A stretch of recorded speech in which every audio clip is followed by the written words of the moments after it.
Casper, and we deliver award-winning mattresses right to your door. Visit Casper.com or a store near you. Go.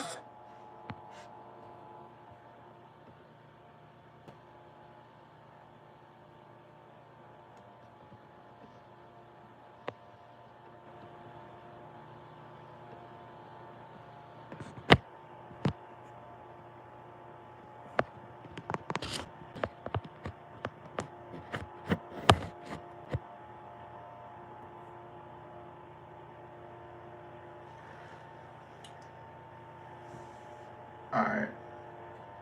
We live. Okay, we live, man. We're live. Matthew, what's up? We got Diego in the chat. What about how you doing today? I'm doing fairly good today. How about you? So yeah, fairly good.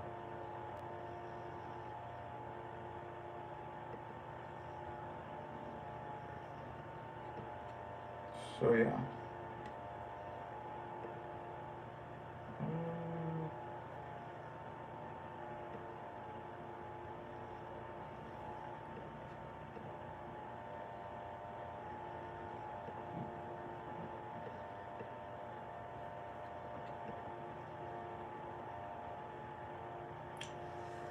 Give it about a couple minutes and then we'll get started. So yeah.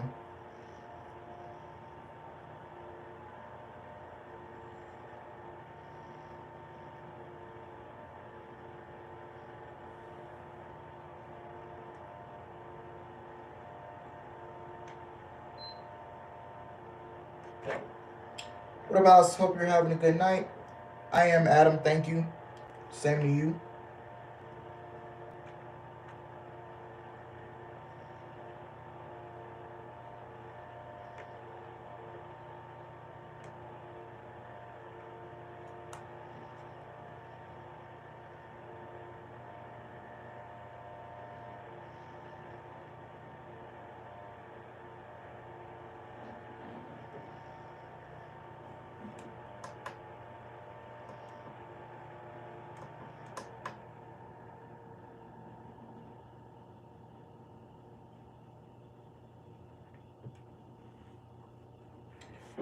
What up, Glenn Stewart? What up? Welcome to the stream.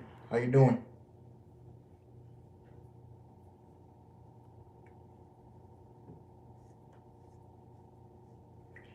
Alice, how did AEW out of nowhere draw nearly 1.2 million viewers? Everyone was shocked on Twitter.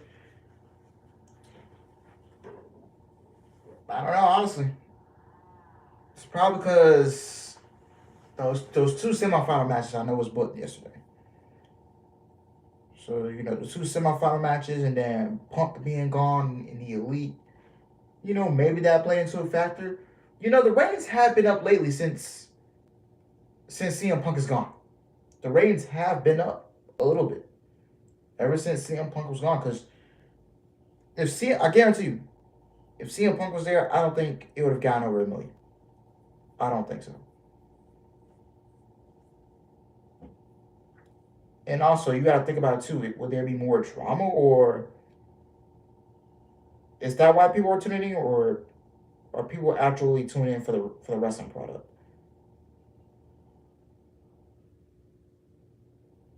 Did you hear about El Desperado deathmatch? No, I don't. I've heard the guy, but I never seen a deathmatch of his. What happened? Don't tell me nothing bad happened. Everyone tuned in since the situation with Punk and Elite. Yeah, honestly,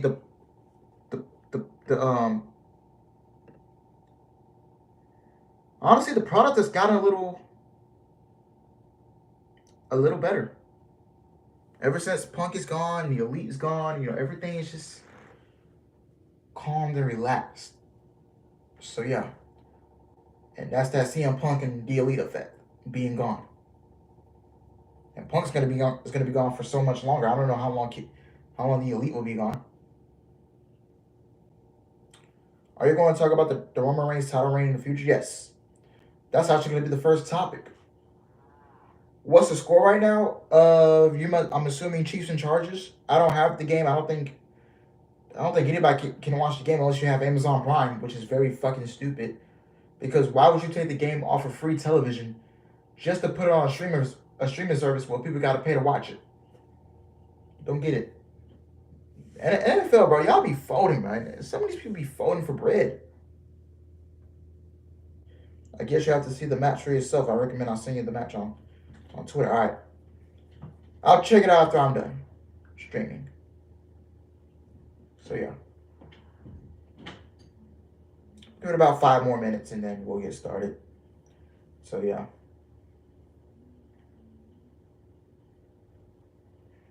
But it's really stupid how the NFL would move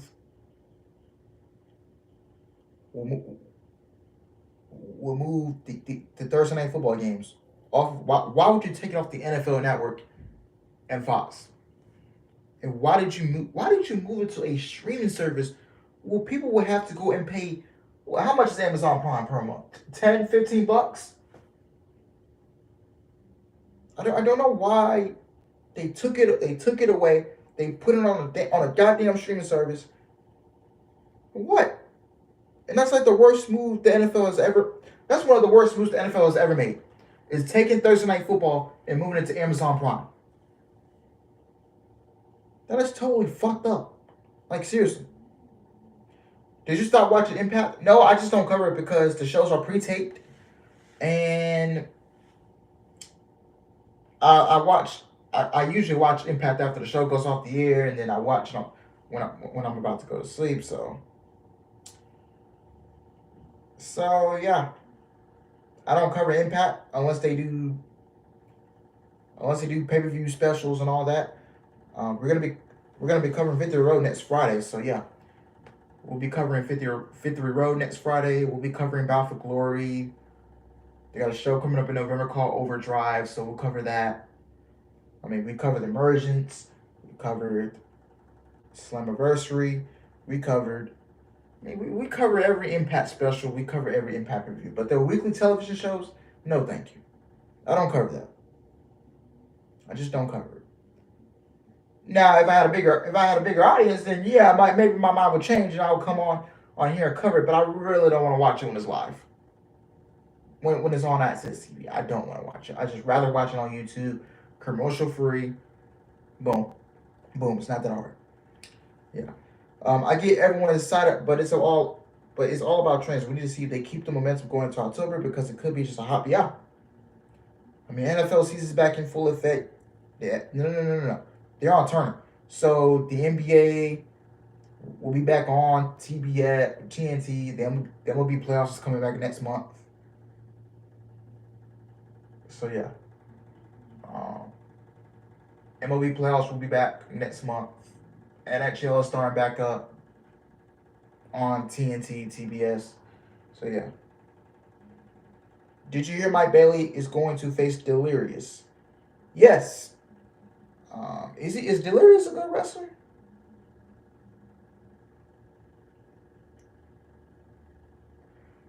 What about us? How's it going, brother? How's the film, man? It's going good, my man. I'm doing good. Thank you for asking. I'm very grateful. How about you? Why is Thursday Night Football on fucking Prime Video? That's what everybody's thinking too. That's the same question. Everybody's wondering why isn't it on Prime Video? Is it really black and gold or gold and white because the new logo is telling?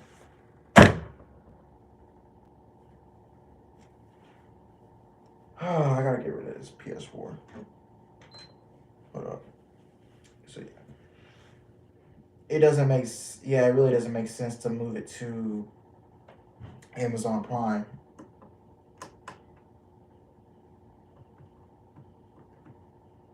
Like, I don't get it. I don't know why we moved to I don't know why we moved to Amazon Prime. That is one of the worst moves they can ever do.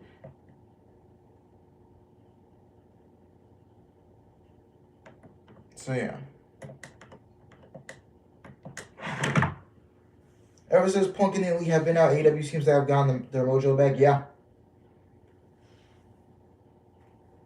Where's the Ricky Morty poster? Oh, that's gone. I took it down. Some things got moved, and that was one of the things that got moved, and so yeah. I'll be watching NXT now since Triple H is back in charge. Black and gold forever. Yeah. I'll come back to cover NXT weekly. Um, because I believe the next this coming week and the week after is pre-taped. So I don't cover pre-tape shows. But when it gets back live around October, we'll be back for that. So yeah, hopefully. All right, we hit the 10-minute mark. Um, First off, I want to say what's up, everybody. Welcome to this Thursday night news live streams. Thursday night news. Did I get rid of him? No, I did not. Boom. So yeah. So Thursday night live stream. We got major stories to talk about. We got Roman Reigns and his future title plans and what other plans are. I have news on NXT going back to black and gold, white and gold, whatever you want to call it. NXT Takeover is coming back, and the AEW suspensions have gotten lifted. So yeah, man. Without further ado, I'm gonna take me a sip of water, and I'll get straight into it.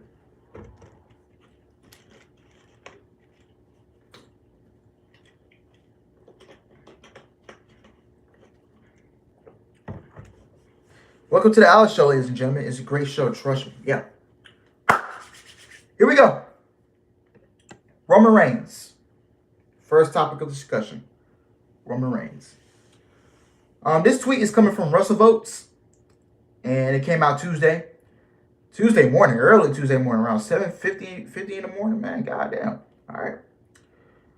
The situation with the world titles and Roman Reigns is complex. According to a source, they would like to go into Mania season and WrestleMania itself with 2 champions. Wow. Okay. So finally, WWE is starting to do something right. They want to go into WrestleMania and WrestleMania season itself with 2 world champions. Okay. But they also don't want Reigns losing at all prior. I'm told Triple H and management are open to all things creatively here. What is it? What's complex about Roman Reigns and him holding 2 belts? It's not difficult to get one of the titles off of Roman Reigns. Roman Reigns needs to drop the WWE Championship before the end of the year. How the fuck is it complex? Thank you, Durante. It's not complex. I just think this comes off as lazy. That you don't want to get both titles off of Roman. If you want to take one of the titles off of Roman, all you really gotta do is just book a triple threat match if you want to protect them. If you don't want Roman Reigns losing, why don't you put him in a triple threat or a fatal 4-way match? And that way Roman Reigns don't have to get pinned and someone else can take the pin to win the WWE Championship. Why don't you do that? You know, I got a couple of ideas on how to get the titles off of Roman Reigns if you don't want Roman Reigns losing. If you don't want Roman Reigns losing, if you want to get one of the titles off of Roman Reigns, all you gotta do is, how about this? You go to Roman Reigns is not gonna make Extreme Rules, so Crown Jewel. Let's say Crown Jewel. You know, Roman Reigns does his title defense. I don't know, probably 1-on-1 with who hasn't he faced yet? AJ Styles. I don't know, but you know we're gonna skip Crown Jewel. Obviously, he'll defend his title in Saudi Arabia. So how about Survivor Series? How about this? How about Survivor Series? It's 10 years of the Shield. Why don't you book Roman Reigns versus Seth Rollins, and maybe add Kevin Owens in the match and make it a triple threat? Or maybe you can add Matt Riddle in the match.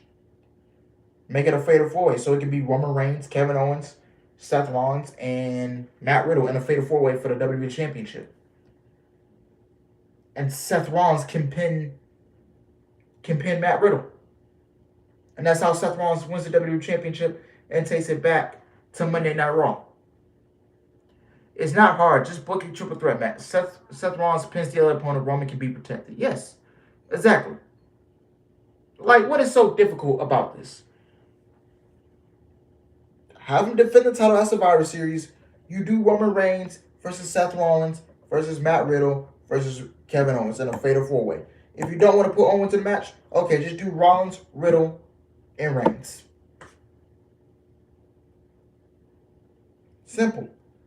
If you don't want Roman to take in a loss, why don't Seth Rollins pin Matt Riddle and have him take the WWE Championship?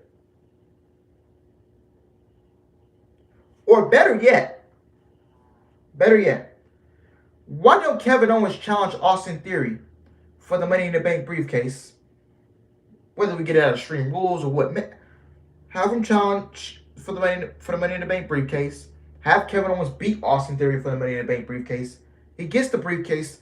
You book Seth Rollins versus Roman Reigns at Survivor Series in Boston. 10 years of the Shield.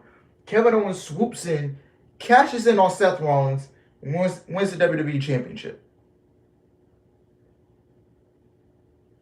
I don't know.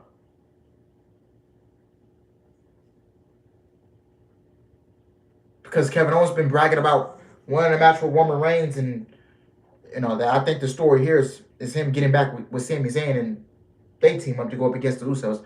I think that's the story they should go with.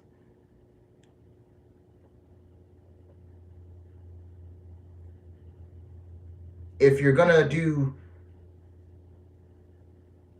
Seth Rollins versus Cody Rhodes at WrestleMania, then you need Seth Rollins to pin Matt Riddle, so that way Roman Reigns doesn't get pinned. That's how Seth Rollins gets the WWE title. There are simple ways to book Roman losing the title without him looking weak. Simple ways. Simple.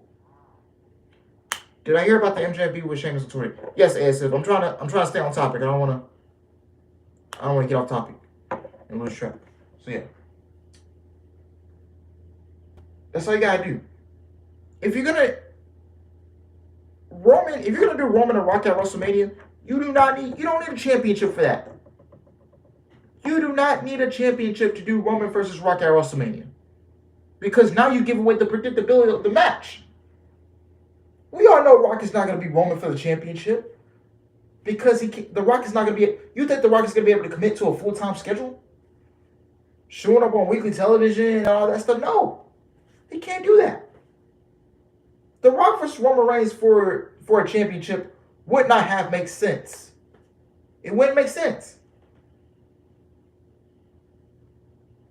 Now, Brandon, I will agree. You can book Roman versus Cody Rhodes. It's about filming, not titles. Exactly. Now, I was listening to JD yesterday, and Brandon made this comment. JD said that Roman Reigns should main event night 1 and 2 of WrestleMania against Cody Rhodes and The Rock. I actually would not mind that idea. I wouldn't mind it. I would not mind it. If it was up to me, I think WWE would have went with Becky Lynch and Ronda Rousey for the main event of night 1, but no. That doesn't scream main event. I'm sorry. No offense. It doesn't. Ronda Rousey versus Becky Lynch doesn't scream main event to me. It doesn't. Sorry if the stream keeps pausing. I keep opening up the AirPod case. So yeah. But Ronda Rousey versus Becky Lynch doesn't scream main event of WrestleMania. It doesn't. Roman versus Cody is the way to go. If you know for sure The Rock is not going to be at WrestleMania. Roman versus Cody is the way to go. That's the story. JD said this. Everybody's going to say the same thing. You need to go with story. You need to go with story. It's really not that hard. Survivor Series comes. If it was up to me, Roman, I would have Roman lose, honestly, at Survivor Series. Survivor Series this year will be 10 years of the Shield. You need to do Roman Reigns versus Seth Rollins, and you need to have Seth Rollins take down Roman Reigns.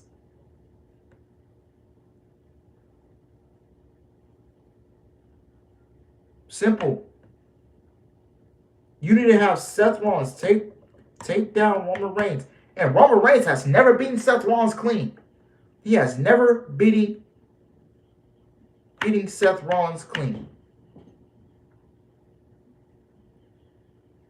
Durante, I'll get to that in a minute. But yeah, he's never beaten Seth Rollins clean. Their last match at the Royal Rumble, it was good. But ended it in a DQ? No.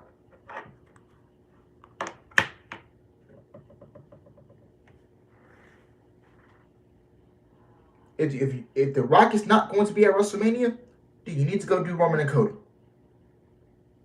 Roman versus Cody. And Cody should be the one to beat Roman Reigns. Or else, why the fuck did Cody Rhodes come back to WWE? For what? Cody Rhodes came back for one thing and one thing only. Cody Rhodes wants to win the WWE Championship for his father. Simple. That's the story.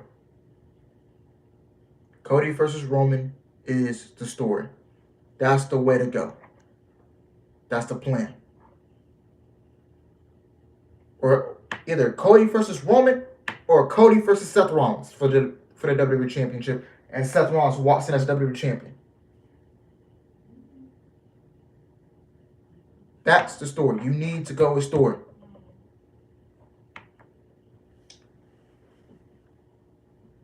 And I honestly, bro, I regret winning a unification match. I regret it. Because Roman Reigns is not coming to the shows. He's not coming to work. He's not showing up to television. He's not. He is a part-timer. He's not there full-time anymore. He's not. WWE gave Roman Reigns a new contract. They made him re-sign, take less dates. Should never did that. Also, Cody says he's gonna wrestle until he's 40. So that's 3 more years. So WWE decided that this man is the man to beat Roman. We have to be patient, Alex. If you're gonna go with Roman versus Cody, go ahead.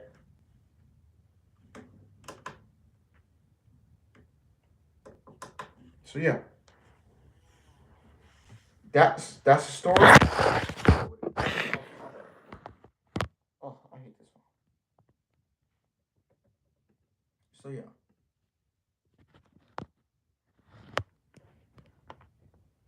I know the problems, but Cody is the guy. Yeah. I'll set you guys up. It slipped, ASF. Okay. Stop putting things in all caps. Shit. Cody vs. Roman is the real story in my opinion because both of them came from legendary families. And if Cody beats Roman at WrestleMania, he's going to be the face of the company. I agree. That's the story. That is the story. So yeah.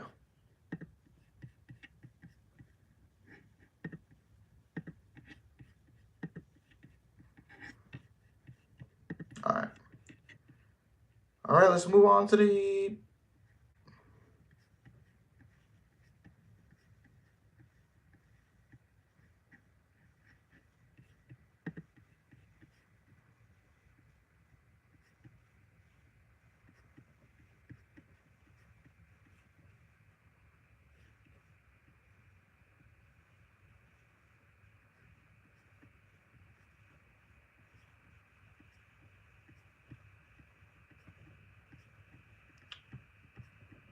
all right, okay,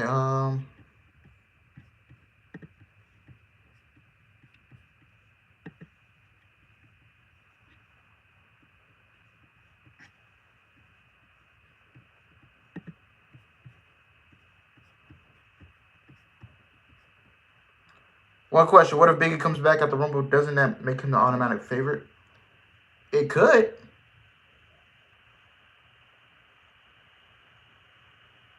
It could.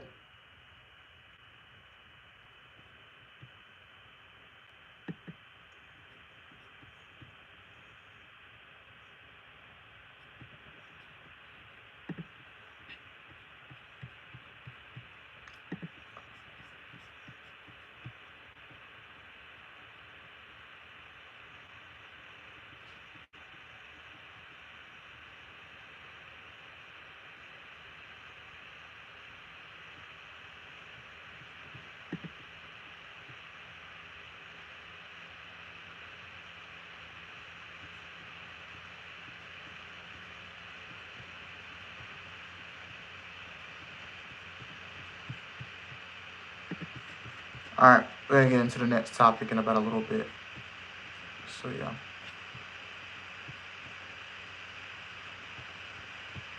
Yo, like real talk, off topic, but has anybody seen Joe Henry Russell? Cause I never had. Like real talk, bro. Like I'm gonna be real with y'all, bro. The name sounds familiar, but I never seen the guy wrestle a full match. Like real talk.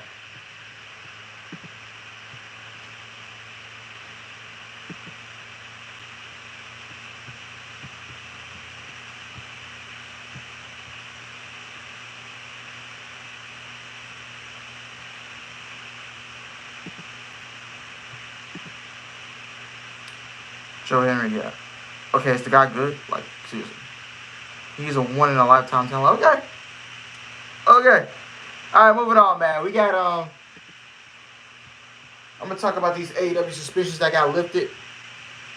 Um, this is coming from Fightful Select. Mako Nakazawa, Pat Buck, Christopher Daniels, and Brandon Cutler all had their AEW suspensions lifted after only 1 week. Pat Buck was backstage at AEW Dynamite last night, while Daniels and Nakazawa were already on a planned trip to Japan. Once the WCW is pretty good, not good enough for NXT or AEW, but good enough for Impact. Okay. Yeah, because I heard Impact signed them, so yeah. While Daniels and Nakazawa were already on a trip to Japan, but will now participate in matches for AEW at Tokyo Game Show. Yes, Nakazawa is with Kenny in Japan. And yeah, I just saw him. Kenny Omega and Kota Ibushi was posted up in some restaurant. So you got a little going lovers reunion right there. So yeah. Obviously, Nakazawa and Cutler are close with Omega and the Bucks respectfully, but we haven't heard from any side that anything malicious happened involving any of these formerly suspended parties as of yet. Everyone that we spoke to with knowledge of the situation said they believe the four were suspended preliminarily or something. I can't pronounce it.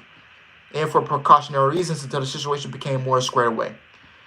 The Young Bucks and Kenny Omega remain suspended, and as of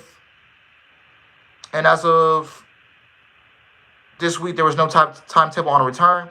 Omega already had planned this week off. CM Punk and Ace Steel's statuses are uncertain, but Punk is sidelined with an injury, and Steel was not at this week's Dynamite. That nigga fired. I ain't gonna tell you. I ain't gonna bullshit you. I think Ace Steel's fired. Real talk. CM Punk, he's out with an injury, so he was already gonna be gone from the jump. We heard of a couple of other names that were nearby but weren't suspended. The only implication given to us was that because they weren't physically involved in any capacity, it wasn't needed. That hasn't been outright confirmed to us.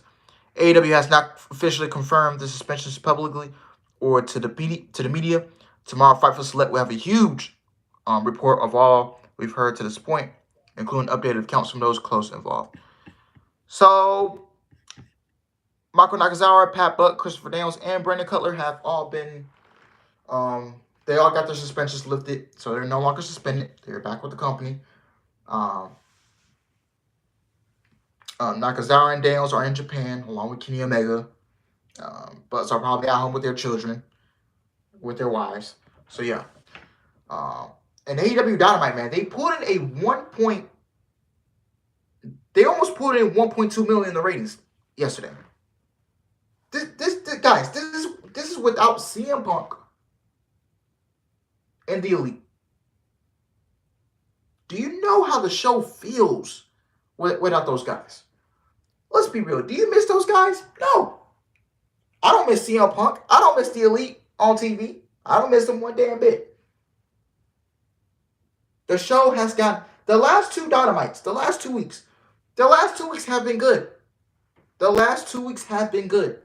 They've been solid shows. Not perfect. But the last 2 weeks, AEW is starting to get their mojo back. After All Out, which is one of the worst AEW pay-per-views of the entire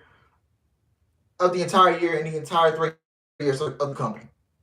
I think All Out was one of the worst AEW pay-per-views I've ever seen this year, in my honest opinion. All Out was not good this year. I'll just say that right now. So yeah. But what does that tell you, man?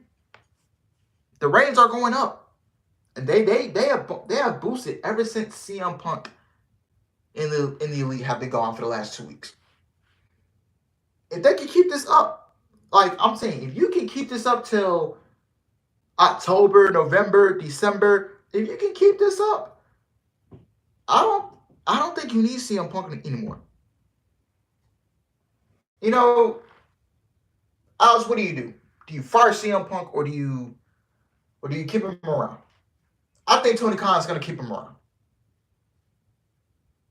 Tony Khan will keep CM Punk around. I don't see him firing him. You know, it's all about the blue cheddar. It's all about the blue cheddar.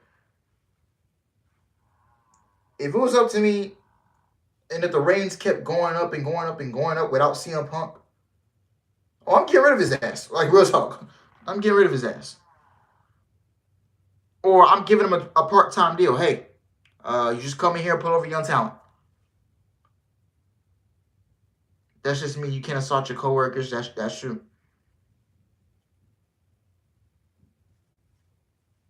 But Tony Khan's not going to fire CM Punk. And I know it.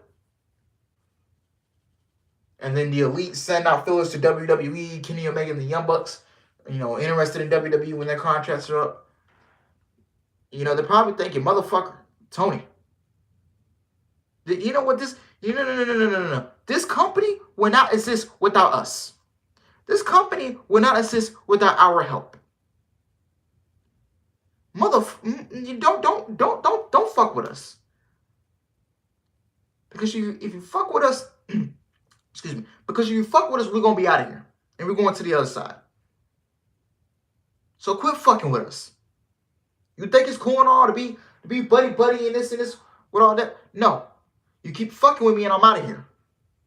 You keep fucking with me. You keep fucking with Matt. You keep fucking with Nick. I'm out of here. That was probably a message to Tony Khan. Do not fuck with us. Simple. Because you don't... Whoa, I'll tell you, boy. Nope. Tony will not fire him.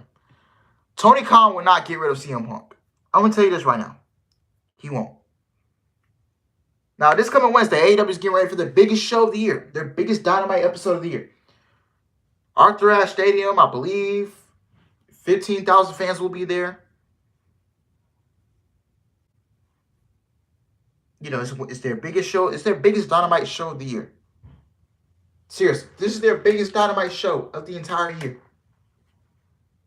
So, yeah. Yeah, we are arguably the biggest draw in AEW. TK is not going to fire you. That's a fact, yeah.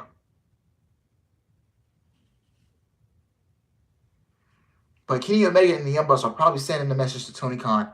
When they sent out those feelers to WWE, they're sending out a message to Tony Khan saying, listen, do not fuck with us. Just don't fuck with us. Like, seriously. So, yeah.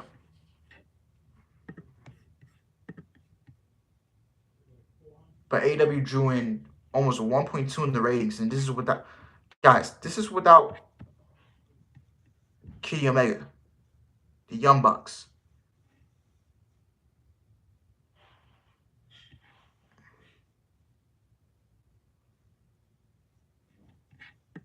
I'm not saying the last 2 weeks have been perfect.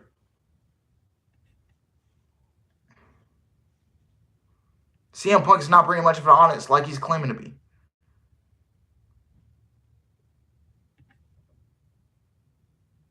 He sold merch probably, but the guy's a fucking cancer. CM Punk is not a game changer. Who did CM Punk elevate in AEW? Who did CM Punk elevate? I'm just now starting to wake up and realize this. Who did he elevate? I mean, a match with Darby and... Darby came out looking good in Punk's first match back.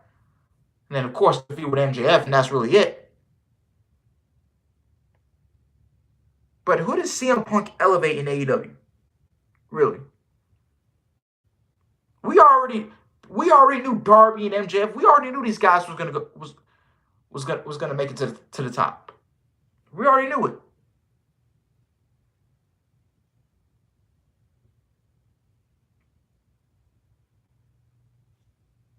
Nobody.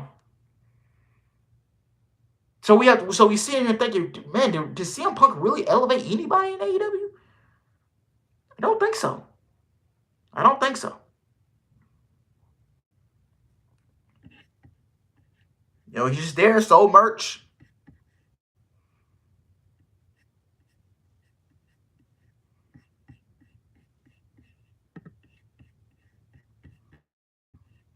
Maybe CM Punk is just not. Maybe CM Punk is just not a needle movie anymore. He's not. Darby Heyman.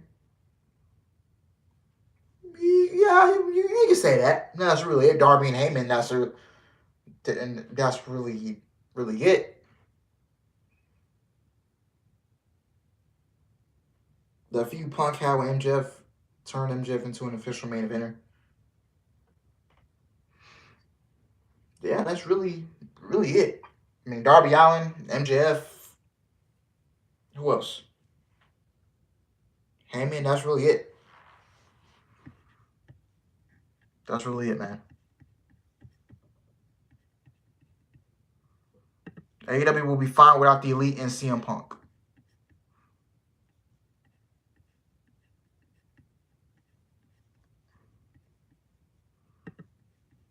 You know. The show, and honestly, bro, the show has gotten better with the show has gotten look how much better the show is without those guys on TV. Because like I said, do you miss the Elite on TV? No. Do you miss CM Punk on TV? No, not a damn bit. Not a damn bit, bro. I don't miss these guys on TV.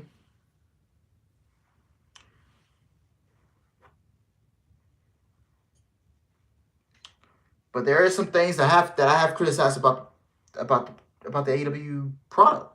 Like yesterday. Like yesterday. You know, the show's not perfect. No show is perfect. No show is perfect. I'll tell you that right now. Yeah. Yeah, ASF, I'm gonna have to tell you to chill out with the caps. Chill out. Use your normal voice, man. Use your normal voice. But yeah. If the Elite leave, that's a bad breaker. And by the way, Sammy Guevara, I don't know if you guys notice it, but he put out some cryptic tweet on Twitter and on Instagram. Like, he really put out a cryptic tweet, bro. Like, yeah. I don't think he's leaving. I righteously don't think so.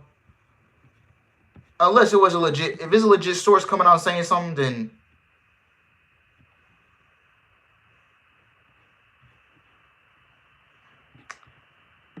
I don't think I could see him going to WWE when his contract is up, but I don't see him going right now. I don't see that happening right now. Maybe in 3 or 4 years, yes. But he did put out, Sammy Guevara put out a cryptic tweet today. He said in quotation, "I hope you live a life you're proud of, and if you're not, I hope you have the courage to start over again." And he said this: "We came up short last night. It is what it is. Thank you to everyone who has helped me get to this point. It's been a hell of a ride. Where we go next, we go with faith." And Sammy Guevara was posting pictures of him and Cody Rhodes shaking hands on the first Dynamite. And then it shows a picture of Sammy Guevara holding up, being lifted on the shoulders when he won a TNT title. And then it shows another picture of Sammy Guevara with the panda head. And then it shows Sammy Guevara posted up with Jericho, Hager, Santana Ortiz on the first Dynamite to end the show. That's how the show went off the air that night. So yeah.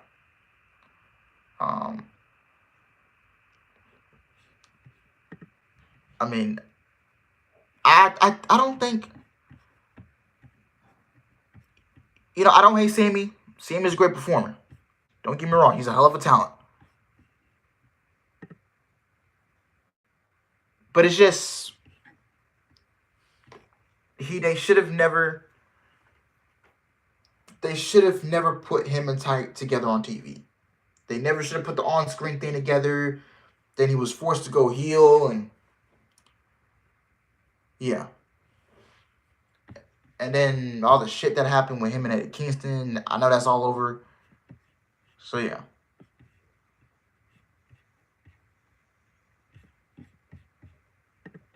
This. I think Guevara's gonna take a break. I think he might get repackaged. I don't know. I think he might take a break. Get repackaged, come back. AEW fucked him up creatively. Maybe he's just upset at creative. Because they put the TNT title on 3 times and then have him. He didn't hold it for no longer than 30 days.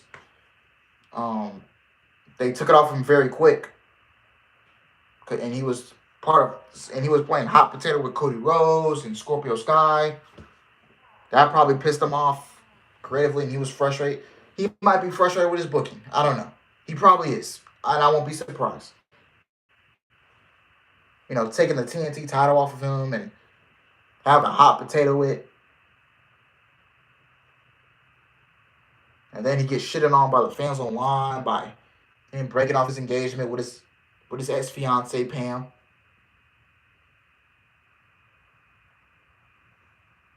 So yeah, he's just probably upset right now. He's probably just frustrated with the way he's being booked. And then Jericho has to try and come and help him. He got death threats, which is totally fucked up. Sorry to hear the squeaking on this chair. I just got this chair and it's already squeaking. Probably bouncing around on it too much. Hey, yo! So, yeah. It could be that as well, Do I see him going to WWE? Yes. In the future, yes. Not right now. I don't mind seeing a Sammy Guevara in WWE. And, Triple H would not hesitate to sign Sammy Guevara. I'll tell you that right now. I'll be the first one to tell you right now. Triple H will not hesitate to sign Sammy Guevara. Who would you say this on screen hurt more, Sammy or Ty? It hurted Sammy.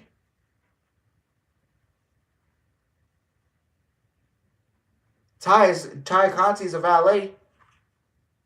She's not even wrestling like that.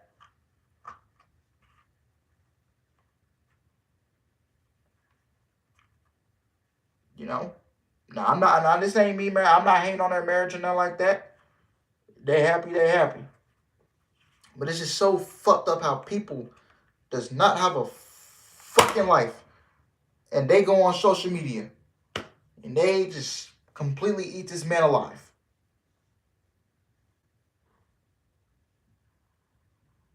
The Sammy Guevara Sasha Banks stuff is over, man. I believe they had a one-on-one conversation. And he apologized, and she accepted it, moved on, went about business.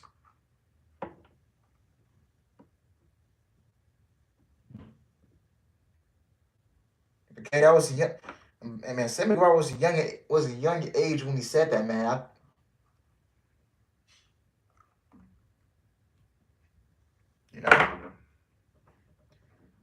And I don't know if he's probably not watching this, but Sammy Guevara's not watching his live stream. Sammy Guevara, you're watching his live stream, man. Fuck the haters, man. Fuck them. Keep doing your thing. You're one hell of a talent. You're gonna be a world champion in this company one day. Whatever company you're in, you're gonna be a world champion. You're gonna be you're a star. I love Sammy Guevara. I love his work. He's a great performer. There are some things he needs to work on. His promos, he wasn't that good on the mic, but the promo he cut on Moxley, it wasn't a bad promo. That was one of his best promos I've heard.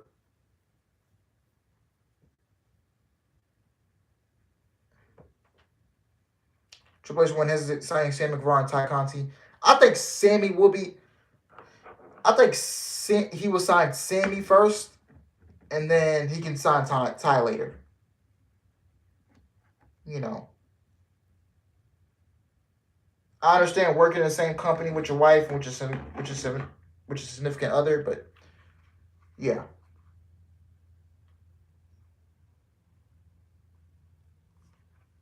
But Sammy is one of the pillars of AEW alongside MJF, Hook, Jungle Boy, Dante, Yuta, Moriarty.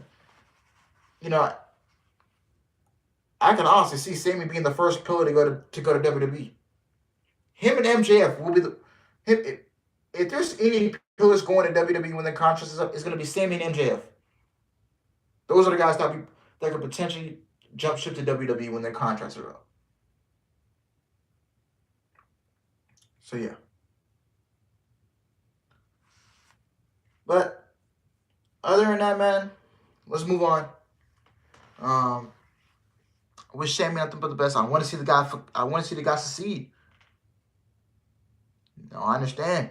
He might be frustrated about booking. Maybe Sammy doesn't want to stay in AEW anymore. He can't go up and ask for his release because Tony, you know what Tony's going to say. No. So he's probably going to have to sit out till his contract is up. MJ, without any of that, will go to WWE, especially after what he did on Twitter today. Yeah, him and Sheamus going on social media. And by the way, MJ just got engaged, so congratulations to him. So yeah.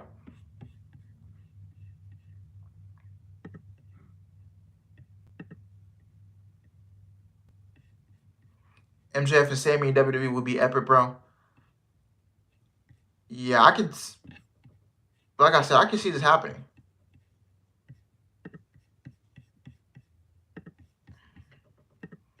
Y'all heard it here first, man. If any of the pillars are going to WWE, it will be MJF and Sammy Guevara. And y'all heard it here first. You know, I won't be shocked if Sammy Guevara goes to WWE. You know, Sammy Guevara versus anybody put him in the ring with. Sammy Guevara versus Seth Rollins. Sammy Guevara versus AJ Styles. Sammy Guevara versus Finn Balor. Sammy Guevara versus Gunther. Sammy Guevara versus Sheamus. Sammy Guevara versus Drew McIntyre. Sammy Guevara versus Roman Reigns. Sammy Guevara versus Cody Rhodes. Again. But this time in WWE. So yeah. Sammy Guevara versus Cody Rhodes again. Sammy Guevara versus Ricochet. Again. He used to have matches with some of these guys in Indies. Yeah, I can see John Moxley going back to WWE before his career is over. You know, go back for one final run in WWE. You know, his career's about to be up. So I can see Moxley going back there. Alice to go. What's popping, Steve O's?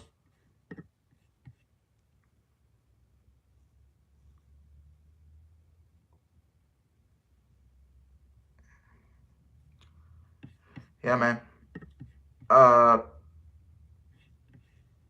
Let's move on. NXT. I have to talk about NXT. Let me take a sip of water.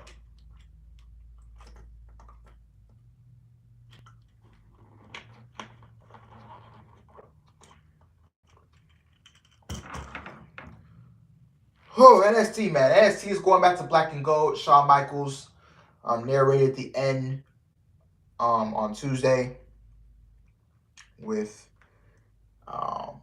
you know, we are NXT and, you know, continue to elevate the future, elevate, you know, the future stars.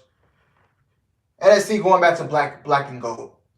Now I hear some people online saying, "Oh, Al, this is white and gold. It's white and gold. It's white and gold." Okay, nigga, it's white and gold, black and gold, whatever the fuck you want to call it. All right.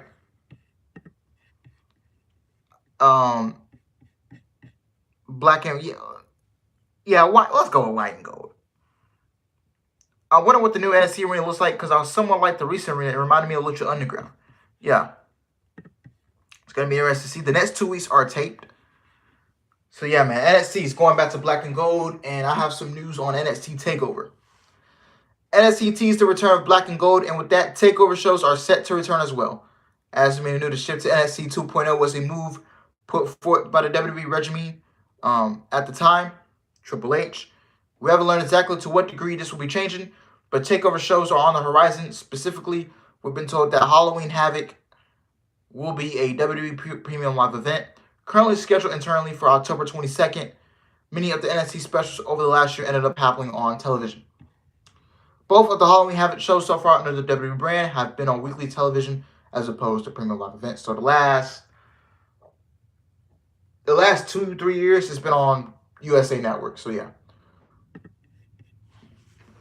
But Triple H, man. I understand Triple H wants to bring back the black and gold. Is what everybody wanted. Get rid of the elementary school colors. Get rid of the rainbow colors. Get rid of the Nickelodeon colors. Get rid of them. The Nickelodeon colors are garbage. They look so kid-friendly. They look like elementary schoolers drawn over a piece of paper. ASF, I will get into that question in a minute. So yeah. But like the Nickelodeon colors, it just felt like a kid's show. It just felt like a show that you would put on Nickelodeon. It just felt like a Nickelodeon show that I was watching on Tuesday nights, and it just really took me out of it, and I didn't want to cover it anymore. There was reasons why I stopped covering NXT because of the Nickelodeon. I felt like I was watching a pro wrestling show with Nickelodeon colors in it, and I felt like I was watching Nickelodeon at 7 o'clock through 9 o'clock. I did not want to watch a pro wrestling show that I felt like was produced by Nickelodeon. I just didn't want that. I don't want that in my pro wrestling. I don't want my pro wrestling looking too pretty. I think 2.0 as a show wasn't bad, but yet the whole brand of it was just horrible. And we know who to blame for this. This is Vince McMahon and Bruce Pritchard. I don't want when I watch pro wrestling, I don't want my pro wrestling looking too pretty. I don't want all that prettiness in my pro wrestling.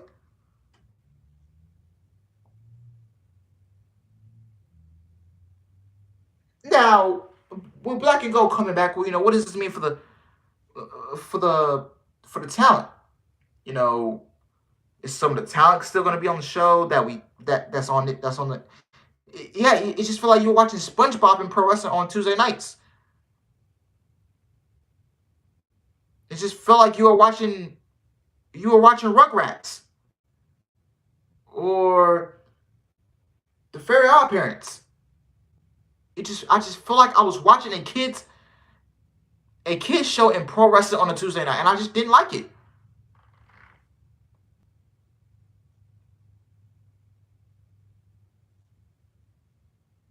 I just felt like I was watching Drake and Josh on Tuesday nights. Like, what the fuck? Watching, what's that show called? Nasty Classified? I feel like I was watching Zoe 1-on-1. By the way, Zoe 1-on-1, one of my favorite Nickelodeon shows of all time. So yeah. iCarly. Victorious. I feel like I was watching a Nickelodeon pro wrestling show on a Tuesday night. Like, no. No. I don't want that in my pro wrestling. I'm sorry, but I don't want to see Big Time Rush. I'm sorry, but I don't want to see karaoke on Tuesday nights in my pro wrestling. Bro, when I saw Zion, this is so funny in a bad way, but when I was watching Zion Quinn do karaoke and he was singing Shawn Michaels' theme song, I knew Triple H was not running the show. Triple H was not running the show.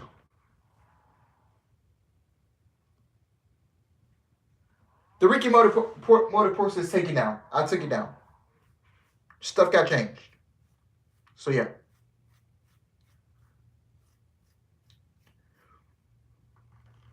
And then you had.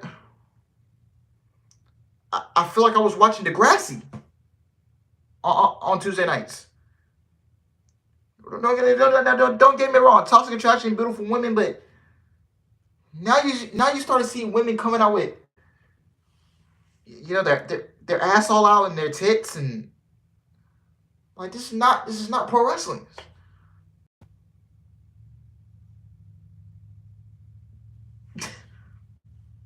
Like I don't want to see Quincy Elliott. I'm sorry, bro. Is that his name? Is that his name, Quincy Elliott? The guy that just debuted on Viscera. The guy that just debuted on NXT. Dave. Viscera. Yeah, I don't want to see. I don't want to see Quincy. I can't say this without laughing, but I don't want to see Quincy Elliott grinding on the fucking repost. I'm sorry, but I don't want to see Quincy Elliott grinding on the repost. That's not black and gold. Did you see Adam Cole come out and do some silly?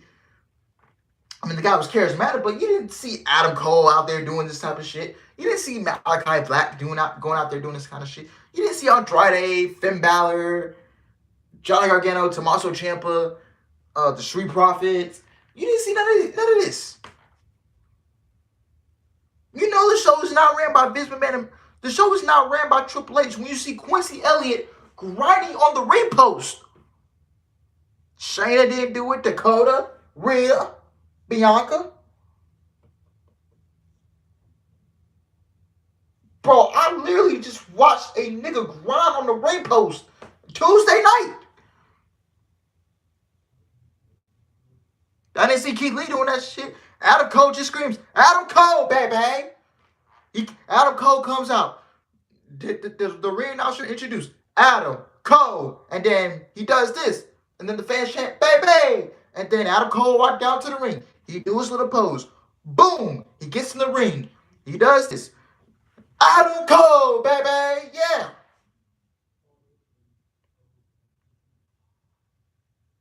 Then you see Kyle O'Reilly coming down playing the air guitar. And then you see all that stuff. Malachi Black, he let that little thing rise up. That little creak thing rise up. And like you heard the thing creaking. So like it will rise up. And then it will rise up like this. Hold on. I gotta lean back. I'm trying not to fall. But hold up. So Aleister Black will make his entrance. The thing will rise up. You hear the thing creaking. And then he gets up. Makes the entrance. Does the crisscross. He gets in the ring. He does the crisscross. And then he just sits there. Andrade. He comes down the ring with Selena Vega. Does his little entrance. Ricochet, he comes out, he does his little pose, the one and only. Bam. Presentation. Pete Dunne, he used to do this with the NXT UK title. He did his little pose, and then bam, he comes down the ring. Presentation was important. Presentation is important when you're a pro wrestler. They look at your presentation. The fans will. The one thing is it's not your work rate. It's your presentation. Your presentation. How are you presenting? How do you make your entrance? How do you do all that stuff?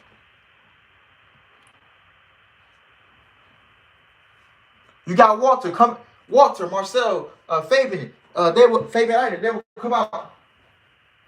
They come out. I said we do it. They come out. They do the post behind their backs. And they turn around. Right here. Boom. Yeah. That's how they do it. Like simple. You get what I'm saying?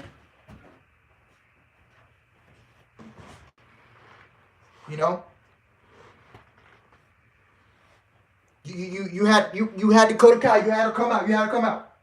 She still does it. I hope I can do this right. She comes out. She does this. Yeah. She comes out, does this. Yeah. This is a little pose, and then bam. You know what I'm saying? Bianca coming out with the hair whipping. Oh yeah. Yeah, whip the hair. And then you got Io Shirai. She does a little pose. Whips up the hoodie. You know what I'm saying? EC3 when it was in NXT, just after like how he was back in Impact. Dummy, yeah. LA Knight, Karrion Kross, man. Karrion Kross, man. His wife sang his theme song down the ring. Karrion Kross, he just kicked. Bro, you can see that aura in him. You know what I'm saying? Like, Karrion Kross just carries himself so great. Before Vince McMahon call him up to the main roster and then messed him up. They put him in a mask and suspenders. The wife wasn't there. Hit row when Isaiah Swerve Scott was there. Now Swerve Strickland. Hit row. Hit row, hit row, hit row, hit row, hit row, hit row. They basically made him into the shredder. Oh my God! Hold on, let me pull up a pic of Shredder, man. Oh my God! Shotzi Blackheart coming out with the tank.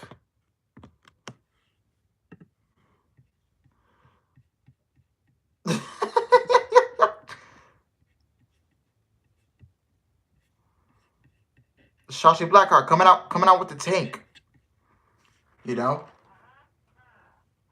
Partying hard. I'm like, oh yeah, shit, I'm coming out with the tank, yeah. Yeah, motherfuckers. Like, really, bro, it's all about the presentation. It's all about the characters.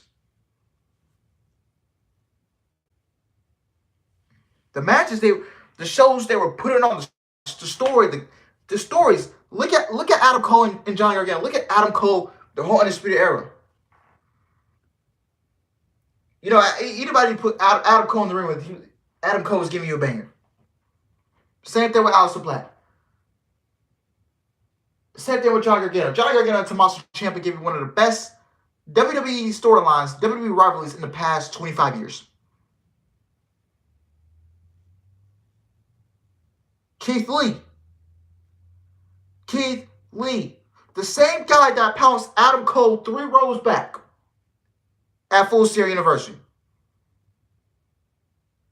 The same guy that took down Adam Cole to become the NXT and the NXT North American champion at the same time.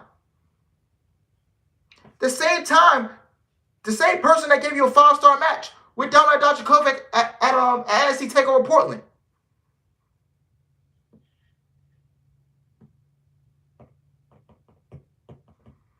We need vets in NXT to feud with Toxic Attraction. Just think of this: Peraza, Green, and Ellering versus Rose, Dolan, and Jane. I want that on the main roster. That's got to be on the main roster. That can't be on NXT. I don't want to see Deonna Purrazzo on NXT. No. Deonna Purrazzo on the main roster? Yeah. Do I see Deonna Purrazzo coming back to WWE anytime soon?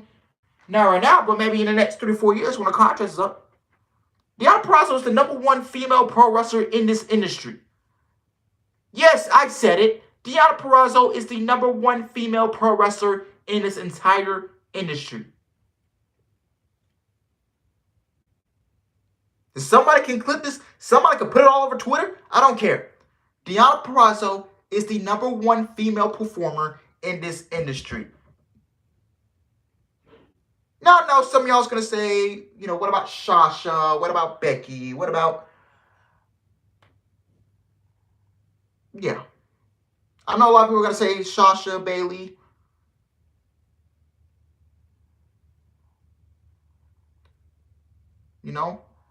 Is Deonna, in my opinion, Deonna is the #1 female pro wrestler in the industry. Deonna left WWE. Deonna made a fucking name for herself. And she easily had the best 2 years of her career. She had the best run of her. She had the best 2020 through 2020. She had the best 2020. She had the best 2021, and she had the best 2022.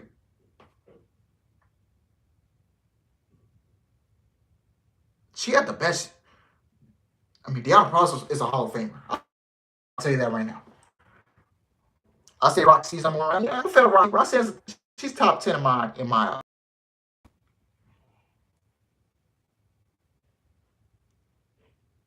Right now, Sasha's doing that some work outside of WWE. She doesn't need the company. That's facts. That's true.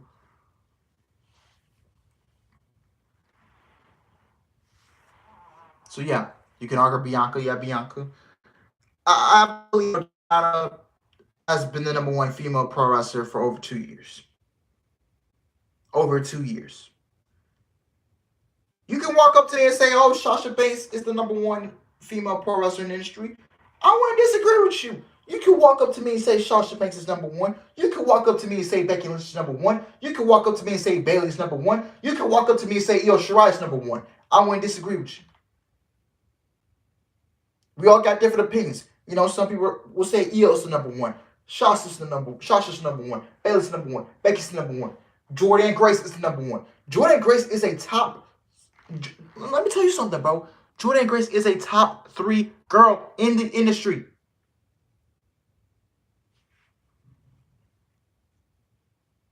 Sasha's number one in WWE for sure. I think she's better than anybody in that company. I agree. Dominic Dijakovic, his presentation showed him as a mega threat, and he was until he turned to Mace. Look at Damian Priest. Damian Priest in NXT. Look at Damian Priest. He was the Archer of Infamy. He was coming down, making that entrance. He was doing this. You know what I'm saying? He was, yeah. Like, come on. Like, look at the presentation that Damian Priest was presenting in NXT. Look at a guy like Matt Riddle. Matt Riddle was presented. Look at the way he was presented in NXT. Shane Thorne, I haven't heard that name in a minute, man. Shane Thorne. So yeah. Did he really get his big breakout moment? And in NXT? Look at Shawn Spears' presentation. Yeah, I honestly was a bigger. I liked him more in WWE than AEW. Ty Dillinger.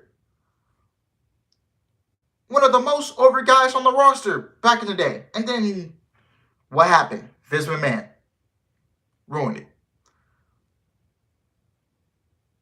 I think the guy should have been built to be a WrestleMania main event guy. Sanity, Jonah. Where has Shawn Spears been? I really don't know. I know him and his wife is getting ready to have a baby. Cassie Lee, a.k.a. Peyton Royce, for those who don't know. I know him and his wife is getting ready to have a baby. I don't know when it's due. Congratulations to them. So, yeah. Nikki Cross. Nikki Cross. What happened? Don't get it. Vince McMahon didn't want nothing to do with Adam Cole. He didn't want nothing to do with the Undisputed Era. He didn't want nothing to do with Malachi Black, Aleister Black. He didn't want nothing to do with Hit Row. He didn't want nothing to do with Dakota Kai. He didn't want nothing to do with Io Shirai. He didn't want nothing to do with Shayna Baszler. He didn't want nothing to do with who else? Pete Dunne. He didn't want nothing to do with LA Knight. He didn't want nothing to do with these guys that Triple H was creating. Vince McMahon wanted nothing. Vince McMahon wanted nothing to do with the guys Triple H was creating.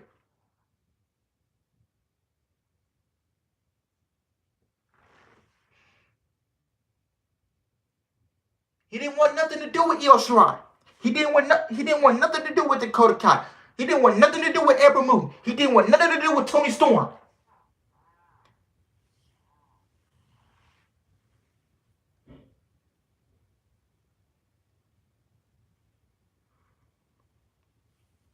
Mia Yim.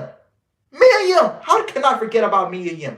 Mia Yim is, you know what? Mia Yim will be in my top 10 female pro wrestlers by the end of this year because the woman has put on her best.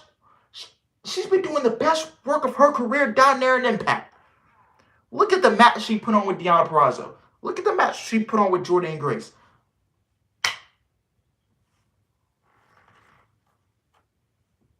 Jordynne Grace and Deonna Purrazzo were the two best matches of that woman's career. Hands down. They were the two best matches of that woman's career.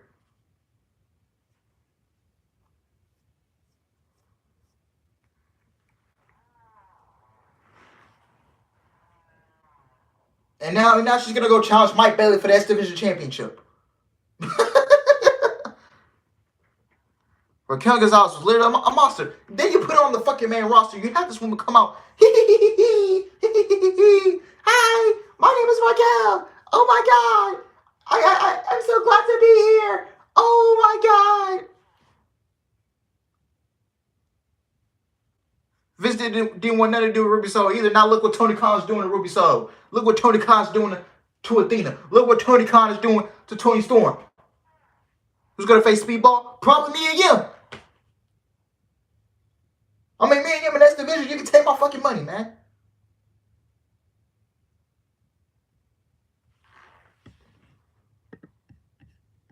It ain't confirmed yet. We gotta wait till Victory Road to find out who will be facing Mike Bailey at Bound for Glory. But it looks like it'll be Kenny King. You need to go with Story. So if you're gonna go with Story, you need to go with Kenny King.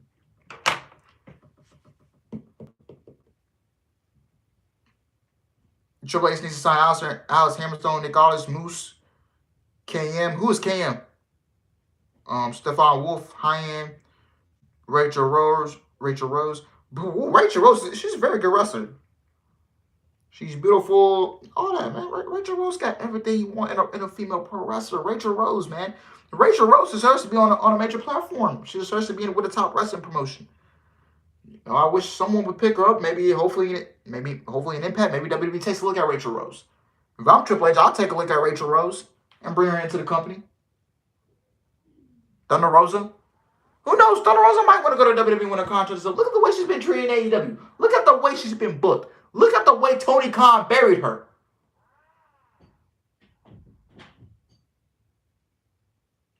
Breezango, Fandango. Can you imagine Jordynne Grace in WWE under Triple H?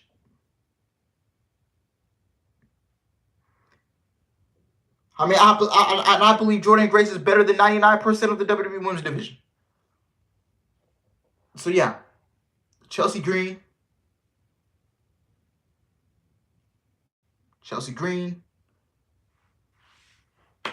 Toni Storm booking in AEW has been pretty good. It's just what the fuck was that last night? If Tony Khan's not going to value Toni Storm as champion, then why are you putting the belt on Toni Storm? I don't get it.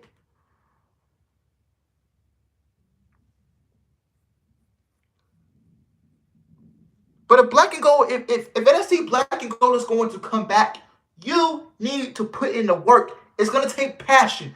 You need to start booking these shows like Black and Gold every week. Enough with the Nickelodeon colors. Let's get some seriousness back into this pro wrestlers. Let's get Roxanne Perez serious. She looks like a dummy. Ever since Roxanne has came in WWE, I'm not going to say she's been booked like shit. She's actually been booked pretty decent in WWE. You know, Roxanne Perez has the makings of being a top women's player in the women's division for the main roster, but you got to get this woman a character. The woman needs to have a character.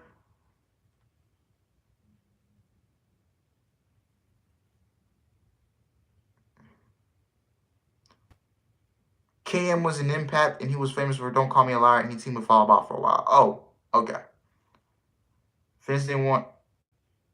We ended with Ty Mello. Look what TK did to her. He absolutely ruined her. Vince went, hey, let's cut a woman like Deonna Purrazzo. Look at where Deonna's at now. At the top of the fucking world, at the top of the fucking industry. Deonna Purrazzo should be the #1 woman in that PWI 500 next month when that list comes out. I tell you what right now, if Deonna Purrazzo is not #1 on that list, something's wrong. Something is wrong. Whoever ranks that stuff is wrong. Britt Baker, even though I don't like Britt Baker is, she's starting to become very selfish.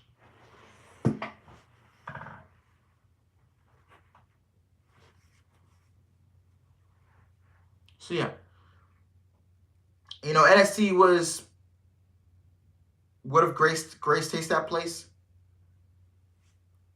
I don't think Jordan Grace will ever come to AEW. The way Tony Khan treated her husband and hearing those news about her husband and all that stuff, you can kiss Jordan Grace to AEW goodbye. So yeah. Imagine Pat McAfee and Mauro Ranallo on commentary. That'd be crazy. You coming for those NXT shows and all that other good stuff. So yeah.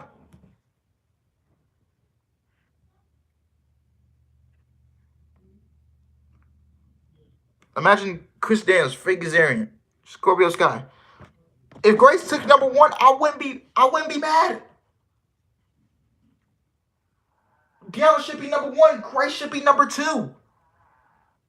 You can't put Sasha on that list because it goes from June of 2021 to July of 2022. Sasha's barely wrestled for that entire year period. She barely wrestled. You can't put Sasha at number in the top 10. You can't even. I'm sorry, but you can't put Sasha on the top 10. The woman's barely even wrestled. So you can't put her in the top 5. You can't put her in none of that. Deonna Purrazzo should be number 1. Jay, no. No offense. But if you're going to be bringing back Black and Gold and all these takeovers, you need to book it like we need to be getting 20s. And we probably never going to get this ever again. But your presentation, how do you present the characters? How do you tell the stories? How do you captivate the audience? Those are the 4 main things you need. You need presentation. You need characters. You need storylines that's going to captivate the audience. You need characters that's going to captivate the audience. You need captivating television. You need to captivate your audience so that way your audience can come back week after week after week after week after week and not miss a damn thing.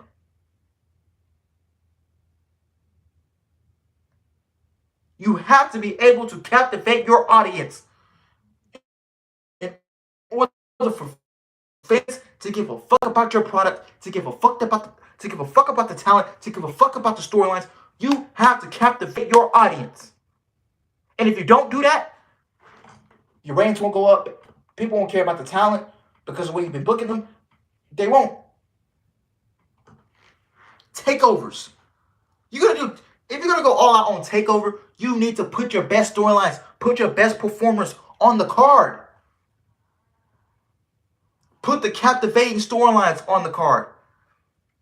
Takeovers were so special back in the day because you had guys like Johnny Gargano and Tommaso Ciampa fighting. That was a blood feud. You had the Undisputed Era taking over NXT. Shayna Baszler going on this dominant reign. Asuka, Ember Moon, Rhea Ripley, Candice LeRae, Io Shirai. You had to literally bust your ass to be on TakeOver. If you wanted to be on TakeOver, you have to bust your ass. You had to captivate your audience.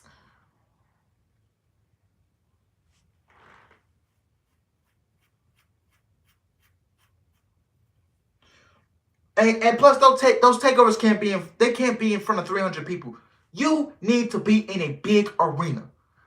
Remember those takeovers when it was in big arenas and you could fill in 10,000, 12,000, 15,000 fans in a venue for takeover on a Saturday night before a major WWE main roster pay-per-view, and the crowd would go fucking ballistic.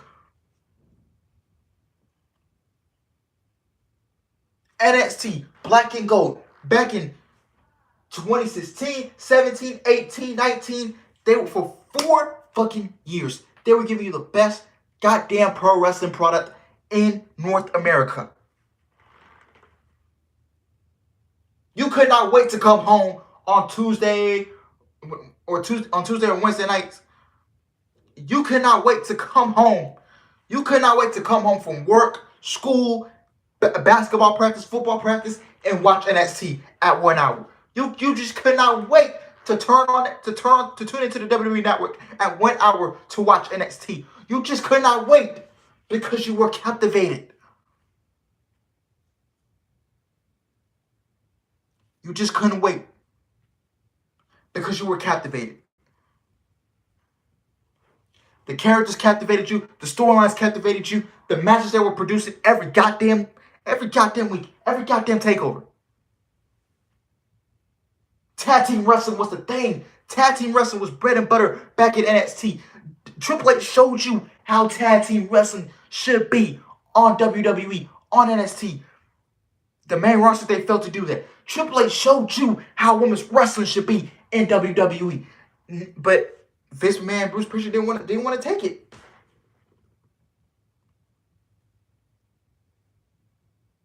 Women's wrestling was thriving. NXT had the best women's division on the goddamn planet. NXT had the best tag team division on the goddamn planet. You had the Revival. You had American Alpha. You had Authors of Pain. You had DIY. Who else? Sanity. You had those guys.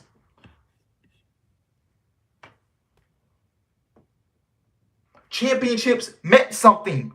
The NXT Championship meant something. The NXT North American Championship meant something. The Women's Championship meant something.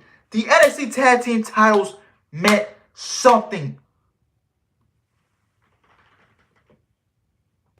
You had guys like Neville, Sami Zayn, Kevin Owens, Johnny Gargano, DIY, FTR, Archers of Pain, Bayley, Shinsuke Nakamura, Sasha Banks, Becky Lynch, Charlotte, Emma, Bianca Belair, Rhea Ripley, Shayna, Io, Dakota, you name them. Adam Cole, Black, Andrade, Balor, Priest, Pete Dunne, Gunther, you name them. You have the best pro wrestlers on this goddamn planet.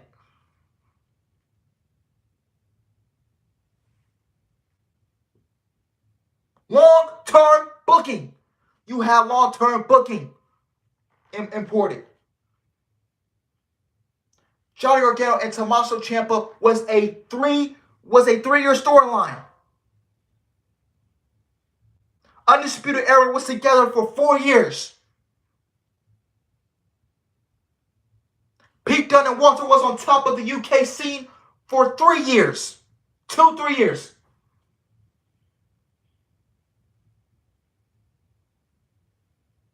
Undisputed Era was the faction to take down in NXT.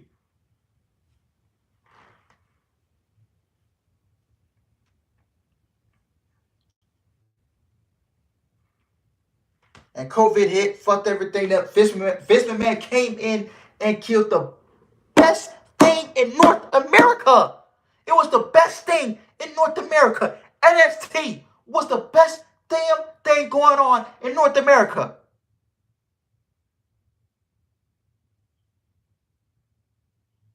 It was the best pro wrestling in-ring product in North America. It was because Triple H, he took all that talent from Ring of Honor, he took it from New Japan, he took it from all over the world. And it was so crazy, they even expanded to the UK. Expanded to the UK. You had guys like William Regal, Triple H, Shawn Michaels, Ryan Katz, Ryan Ward. You had those guys. You had bro, because you know why NXT was succeeding? Because they all had a long-term vision. They all had a vision to become the best pro wrestling product in North America. They all had a vision. Look at NXT's Invasion of SmackDown. That was Triple H all along. It was the best pro wrestling product in North America till AEW came around. I guarantee you, if Triple H was in charge 5 years ago, and AEW, I think AEW would still be a thing. If AEW was around, well, technically it will be. If Triple H was running thing 5 years ago, do you think you'll be seeing Adam Cole in AEW? No. You won't be seeing Aleister Black. You won't be seeing Andrade, Finn Balor. Finn Balor's still with the company. You wouldn't be seeing those guys.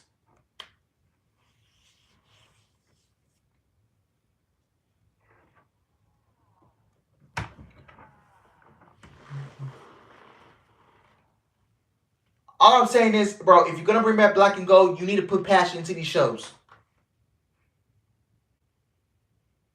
You need to captivate your audience, because the stuff you were putting on 2.0, Vince, it wasn't captivating me. It was main roster-esque. I felt like I was watching Monday Night Raw on a Tuesday night and SmackDown.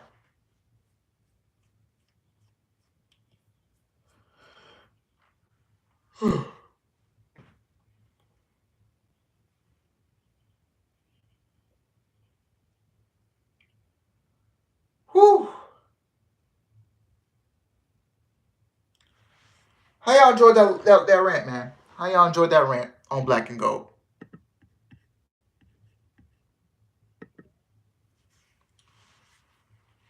Whew.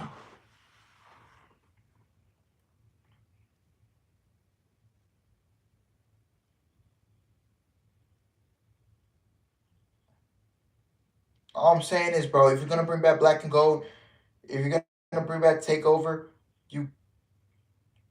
you better put on your best fucking shows, man. Get takeovers out of these small venues. Get them in bigger venues, man. Get them all over the USA. Get them in Chicago, Toronto, New York, Cali.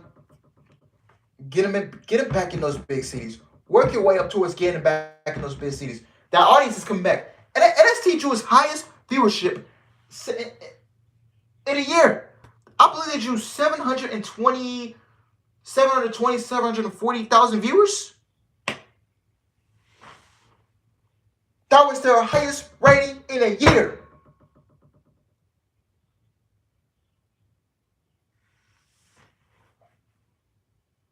Under Vince McMahon and Bruce Pritchard, they were getting 500,000, 600,000. They wasn't getting past 700,000. They wasn't getting anywhere past that. Portland, Orlando, you name them. Miami. I don't think they ever did a takeover in Miami, but I wish they would. Miami, Boston, Dallas.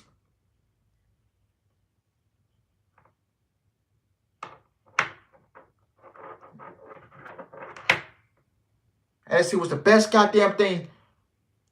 Was the best goddamn thing 4 or 5 years ago. And then Vince McMahon 4 or 5 years later had to swoop in and kill it. They had to swoop in and kill it.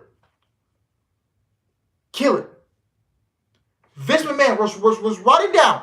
Vince McMahon, you know, he was in his Hellcat. He was riding down, playing some NLE chopper. He grabbed the blicky, and then he came into Triple H's office. He came to the Performance Center and just blasted all over the niggas, man. He just grabbed the chopper. Took out all of his. Vince McMahon took out all of Triple H's ops. He took out his ops. He left him for dead. They went to surgery. He got out the scene. He died at the hospital. But then Triple H struck back. Said, nah, nigga, let me. You want to kill my ops? I'll kill your ops, nigga. Boom, boom, boom, boom, boom. Get him back. Get his receipt back for everything that you did to me 1 year ago.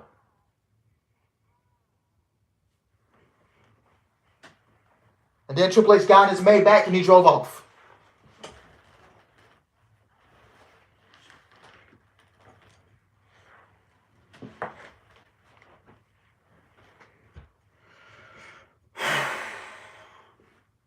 That's it, man.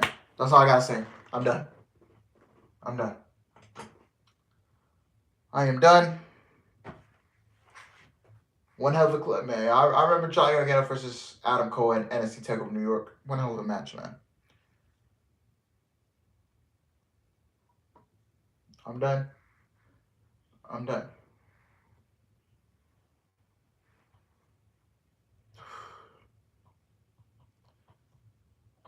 Whew. Guys, I'm getting out of here, man. I'm done.